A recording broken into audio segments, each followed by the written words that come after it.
আসসালামু আলাইকুম রহমতুল্লাহি তাআলা ওয়া বারাকাতুহু। কুটচাল, ষড়যন্ত্রের কুটচাল, যুগ যুগের হালচাল। ওমাকারু ওমাকার আল্লাহু আল্লাহু খায়রুল মাকিরিন। আজ সারা বিশ্বজুড়ে মুসলমানদের বিরুদ্ধে যে ষড়যন্ত্রের কুটচাল চলছে, সুবিধা হলে তারা যুদ্ধ বন্ধ করবে না, আর বেসুবিধা হলে তারা যুদ্ধ বন্ধের ভিক্ষার ঝুলি নিয়ে দাঁড়ে দাঁড়ে করে। বন্ধুরা আমার, মুসলমানদের ভয় নেই। ফাদায়ে বদর পয়দা কুন ফেরেশতে তেরি নুসরত কো উতার শক্তি হে গর্দু সে কাতার আন্দার কাতার রব্বি।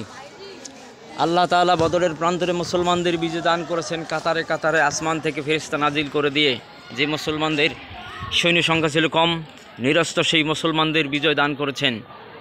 আজ সারা পৃথিবীতে মুসলমানদের বিরুদ্ধে যে ষড়যন্ত্র, যে লোভ লালসা দেখিয়ে মুসলিম শাসকদেরকে তারা দাবিয়ে রেখেছে, আজকে মুসলমানদের সেই মুসলিম শাসকদেরকে সজাগ হতে হবে।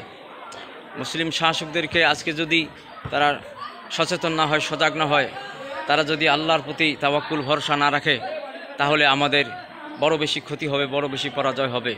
অসংখ্য তাজা প্রাণ চলে গেছে, আরও ঝরে যাবে।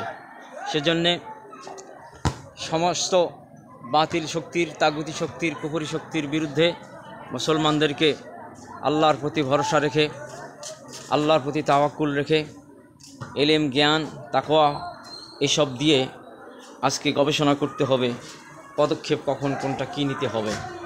তারা যুদ্ধবন্ধের কথা বললো আর আমরা যুদ্ধ বন্ধ করে দিলাম, তা কিন্তু হবে না, বড় বেশি ভুল হয়ে যাবে। সেই জন্যে আমাদের মুসলিম বিশ্বের সকল শাসকদেরকে, বিশেষ করে যারা যুদ্ধ শুরু করেছেন, তাদেরকে সময়ের সেই জ্ঞান, সময়ের সেই অনুসন্ধান, পদক্ষেপ রাখতেই হবে। তা না হলে আমাদের সামনে বড় বেশি বিপদ আরও সামনে আসবে। বন্ধুরা আমার, কাছে দূরে যারা দেখছেন, আল্লাহ তাআলার কালাম আমি আপনাদের সামনে তেলাওয়াত করেছি। ওমাকার আল্লাহু ওমাকারু ওমাকার আল্লাহু আল্লাহু খায়রুল মাকিরিন। এই আয়াত আমাদেরকে স্মরণ করিয়ে দেয় যে আল্লাহ তাআলা সমস্ত ষড়যন্ত্রকে রুখে দিতে পারেন। সেই আল্লাহর সাথে যেহেতু আমাদের ঈমান এবং বিশ্বাস এবং আমাদের ভরসা, সেই আল্লাহর প্রতি আমাদের ঈমান রেখে, কোরআন হাদিসের ইলমের সেই গবেষণা রেখে আমাদেরকে পদক্ষেপ নিতে হবে।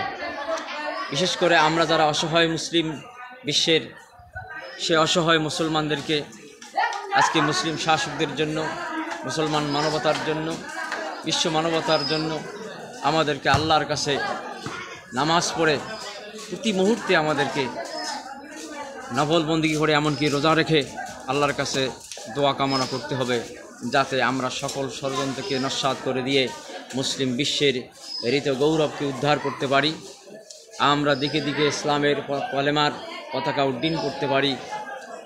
আমরা সেই সে জাতি, আমরা কখনো মাথা নত করি না। तौहीद की अमानत सीनों में है हमारा, ये मुमकिन नहीं मिटाना ना मंशा हमारा। পরীক্ষা চলছে আমাদের প্রতিষ্ঠানের, এর ফাঁকে আমি ভিডিওটি করলাম। আপনাদের দোয়া চাই, আপনাদের প্রতি নিরন্তর অভিনন্দন, ভালোবাসা, আন্তরিকতা, মহানুভবতা রেখে আপনাদের কাছে দোয়া চেয়ে আমার সংক্ষিপ্ত এই আলোচনা, যে আলোচনার মাধ্যমে ছড়িয়ে দিবেন আপনারা সারা বিশ্বের মুসলমানদেরকে, যেন আমরা সত্য সুন্দরের পূজায়, সত্য সুন্দরের আরাধনায়, সত্য সুন্দরের প্রতিষ্ঠায় আমরা যেন সকলেই নিজেদেরকে সম্পৃক্ত করতে পারি, যে যেভাবে পারি, অর্থ দিয়ে, ইবাদত বন্দেগী দিয়ে, দোয়া কামনা দিয়ে, পরামর্শ দিয়ে, শক্তি সাহস জুগিয়ে আমরা জানমালে যেন আল্লাহর দ্বীনের পথে আমরা যেন কাজ করতে পারি। আল্লাহুম্মা আমিন। ওয়া আখিরু দাওয়ানা আলহামদুলিল্লাহি আলামিন। আসসালামু আলাইকুম ওয়া রাহমাতুল্লাহি তাআলা ওয়া বারাকাতুহু।